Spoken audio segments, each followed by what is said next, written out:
Have you ever felt like you're trapped in a fortress of English textbooks? Staring at endless grammar rules and vocabulary lists, feeling like you're getting nowhere? What if I told you there's a magical key that can unlock the gates to fluency? And it has nothing to do with memorizing flashcards until your brain hurts.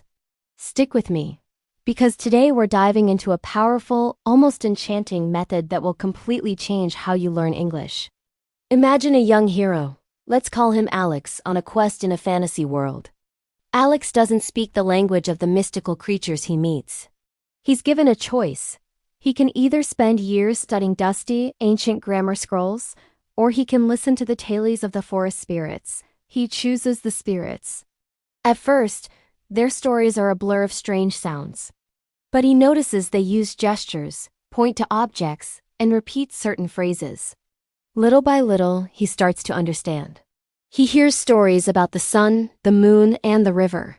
The stories get slightly more complex each day. He learns about brave knights, clever foxes, and hidden treasures. He isn't studying the language. He's living it, absorbing it through stories that are just a little bit beyond his current level. He's never bored, always curious about what happens next. This, my friends, is the magic of comprehensible input. This concept was pioneered by linguist Stephen Krashen. He proposed that we acquire language in one way only, when we understand messages. We don't learn by forcing our brains to produce language we're not ready for. We learn by receiving input, listening, and reading that is just one step ahead of where we are now.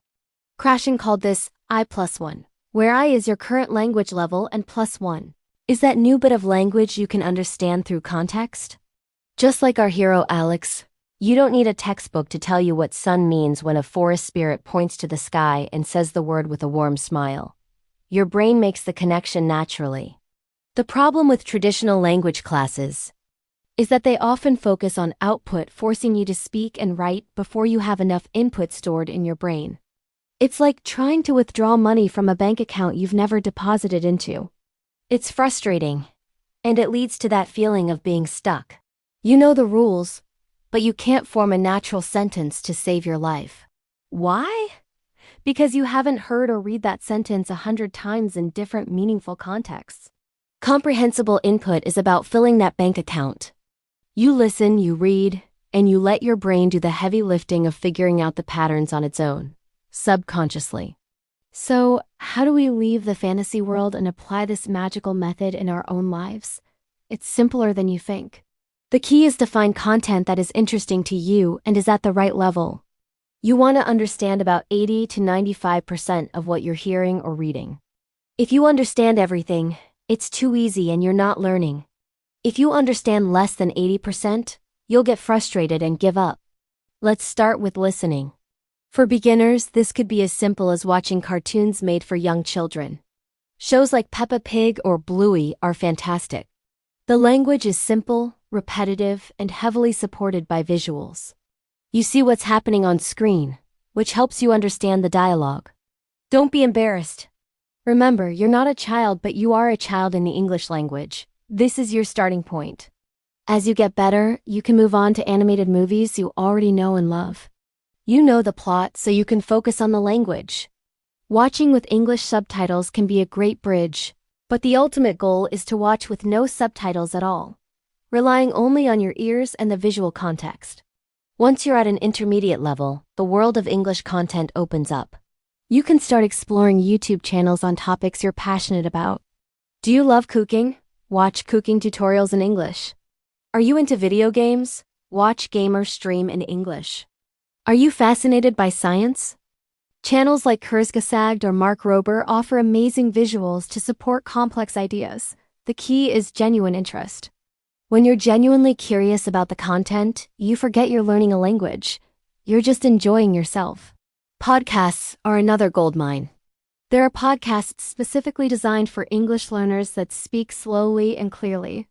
As you improve, you can transition to podcasts made for native speakers on any topic you can imagine, from true crime to comedy to business. Now let's talk about reading. Just like with listening, start simple.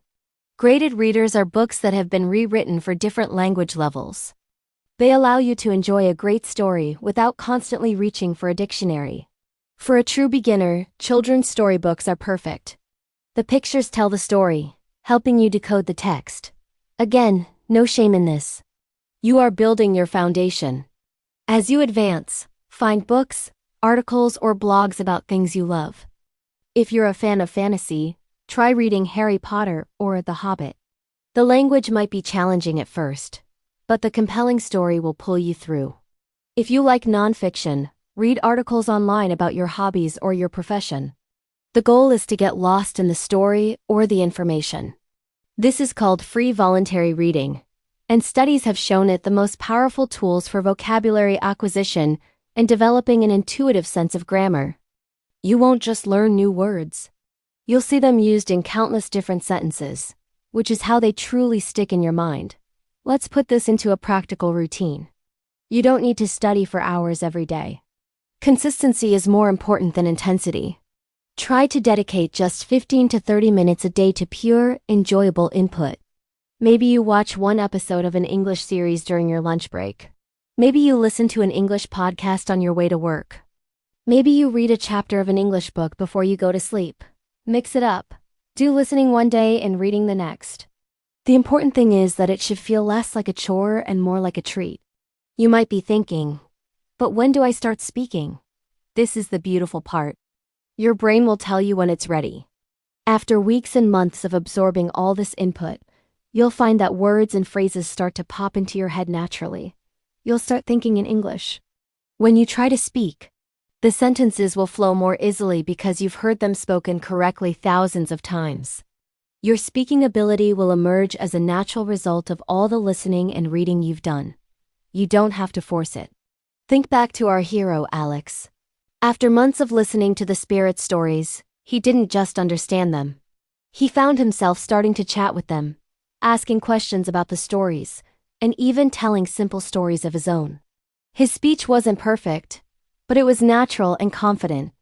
It came from a deep well of understanding he had built up, drop by drop, story by story. That can be you. Ditch the boring textbooks and the stressful grammar drills. Find a show you can't wait to watch, a podcast you can't stop listening to, or a book you can't put down. Immerse yourself in the world of English through stories and topics you love. Let your curiosity be your guide. Trust the process. Your brain is a powerful language learning machine. You just need to give it the right fuel. That fuel is comprehensible input. So your mission, should you choose to accept it, is to find your I+1 today. Find that one piece of content that is fun, engaging, and just a little bit challenging. Start building your own internal library of English.